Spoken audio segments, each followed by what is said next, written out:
What's the best ab exercise? Or is there really one?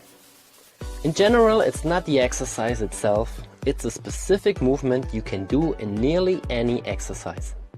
If you focus on that movement, you don't need that many specific exercises to build a strong core. But about what kind of movement am I talking? It's quite simple. You contract your abs by tilting your pelvis backwards. Imagine it like the opposite movement to an arched back. The positive aspect of this kind of movement is that you contract your abs by tilting the pelvis backwards instead of flexing the thoracic spine.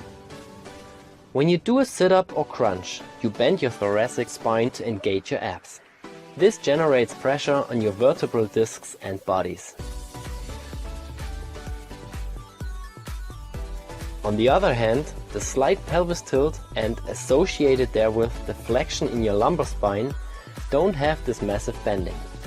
Plus, your lumbar vertebral bodies are wider and broader than similar components in the cervical and thoracic parts of your spine.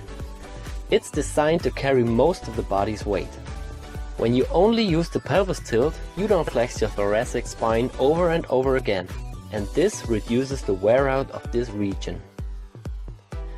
You also train your abs in a more static way, which is how they work for most of the time. In nearly all natural movement patterns, you use your abs in a more static than in a dynamic way.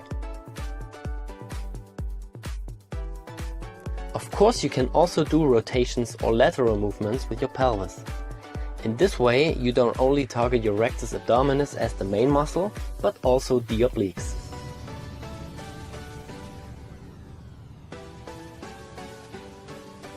Like I said in the beginning, it's not the exercise itself, it's the movement pattern. You can integrate this movement into the most exercises. No matter if you do planks, knee raises, push-ups, movements like handstand, dragon flag, ring rollouts, or even pull-ups. When you do a movement where you have to hold your core under tension for the whole time, always aim for this pelvis tilt during the movement. If you can't hold this position, your abs are not strong enough and you should choose another exercise or an easier progression. When you do more dynamic exercises, always remember to not only move your legs. Otherwise you will train your hip flexors, or if your legs are straight, your rectus femoris, and not your abs in the first place.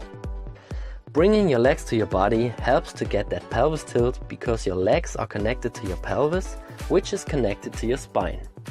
So if you move your legs as close to your body as possible, your body will also try to tilt the pelvis backwards. But you still have to focus on it to get the most out of that movement. So remember to do more static exercises and include the pelvis tilt into any exercise that allows this movement.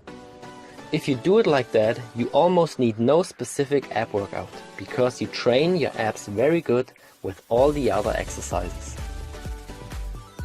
If you have further questions on this topic, just leave a comment below.